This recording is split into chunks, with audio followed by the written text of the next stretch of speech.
اور اس بیٹے پہ بھی نشان لگانا نہیں بھولنا جو نافرمان ہے، دنیا میں رزلٹ ہے، فرما بردار جیے گا شان سے، اور جو نلائق نافرمان ہوگا وہ دنیا میں بھی ذلیل ہوگا، اور جب اللہ کے سامنے جائے گا تو شرمندگی کے علاوہ کچھ بھی نہیں ملے گا۔ آپ اس دنیا ہوش ربا پہ نظر دوڑاؤ، جنہوں نے ماں باپ کو عزت دی ان کے نام آج بھی عزت سے لیے جاتے ہیں۔ میرے رسول یمن کی طرف منہ کرتے ہیں، قمیص کے بٹن کھولتے ہیں، لمبے لمبے سانس لیتے ہیں، اور کیا فرماتے ہیں؟ انی لاجد ریح الرحمان، مجھے یمن کی طرف سے یار کی خوشبو آتی ہے۔ وہاں کون تھا یار؟ وہاں حضرت اویس کرنی رضی اللہ تعالیٰ عنہ تھے۔ ساری زندگی حضور سے ملاقات نہیں ہوئی، شرف صحابیت سے ممتاز نہیں ہوئے، لیکن انہوں نے خیر التابعین کا لقب پایا۔ یہ اعزاز انہیں ملا کیسے؟ ان کی ایک بوڑھی ماں تھی، آنکھوں سے نابینا تھی، پیچھے کوئی خدمت کرنے والا نہیں تھا، خدمت نے روک لیا۔ میرے نبی صحابہ سے فرمانا تمہیں جب کبھی اویس ملے نا تو اس سے کہنا کہ میری امت کی مغفرت کی دعا کرنا۔ پتا چلا جو بیٹے فرما بردار ہوتے ہیں وہ مستجاب الدعوات بنتے ہیں، اور ان کی قدر کرو۔ اگر زندگی میں عزت چاہتے ہو تو انہیں عزت دے کر کے دیکھو۔ بھائی یزید کتنا قادآور شخص گزرا ہے۔ ایک دن ماں سے کہا ماں اگر آپ ناراض نہ ہو تو ایک بات عرض کروں۔ ماں نے کہا بیٹا بولیے۔ کہا آرزو ہے کہ رب کو راضی کرنا ہے، لیکن اس کے لیے اپنے حق معاف کر دو۔ ماں صابرہ تھی، کہا شوق سے جاؤ۔ حسینوں کے خواب نہیں دیکھے کہ ماں کو ناراض کیا ہے۔ اجازت کس بات کی مانگی؟ کہ اللہ کو راضی کرنا ہے۔ بھائی یزید کہتے ہیں میں جنگلوں میں، بیابانوں میں، ویرانوں میں، غاروں کی تنہائیوں میں اس کا اتنا نام لیا کہ ہستی ہی مٹا دی۔ 12 سال بستان کے جنگلوں میں اللہ کی طلب تڑپ میں بھاگتے رہے۔ ایک دن سفر میں تھے، سریرا گھر آیا، فرماتے جی چاہا کہ ماں کی قدم بوسی کرتا چلوں۔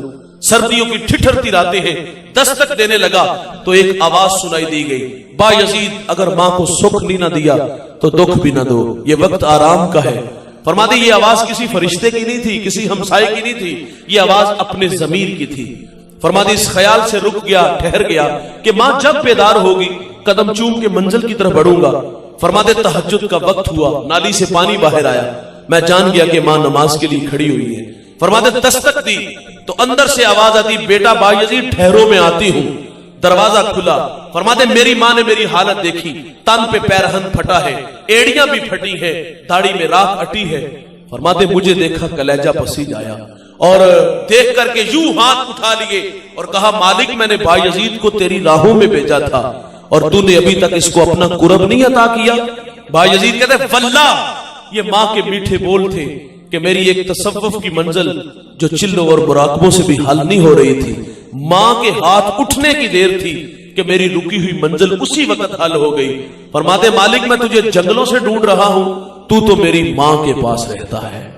جس نے جو بھی پایا ہے بھائی خدمت سے پایا ہے۔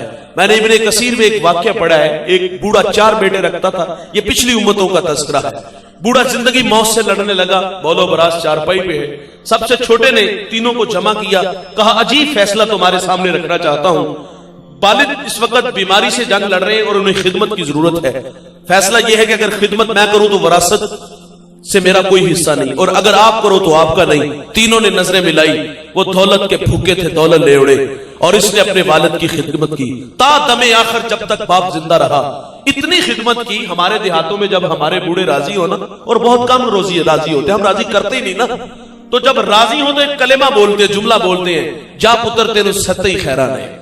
وہ دنیا سے جانے لگا تو لبوں پہ یہی کلمات تھے، بیٹا میں راضی ہوں، جس کا باپ راضی اس کا رب راضی۔ دنیا سے چلا گیا، معیشت کی جو غربت کی لکیر پہ کھڑا ہے۔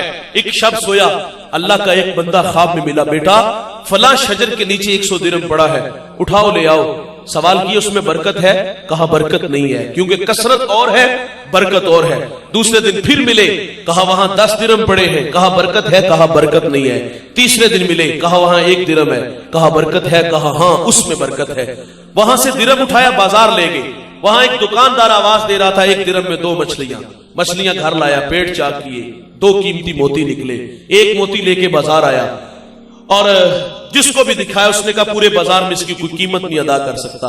بات سے وقت تک پہنچی، اس نے جواہری بلائے، 1 موتی کی قیمت کیا تھا بھائی؟ 10,000، 20,000 درہم، 25,000؟ نہیں دوست، 1 درہم کی قیمت، 1 موتی کی قیمت 30 خچر، ان پہ جتنا سونا لاد لیا جائے ایک موتی کی قیمت طے پاتی ہے، وہ سونا اٹھا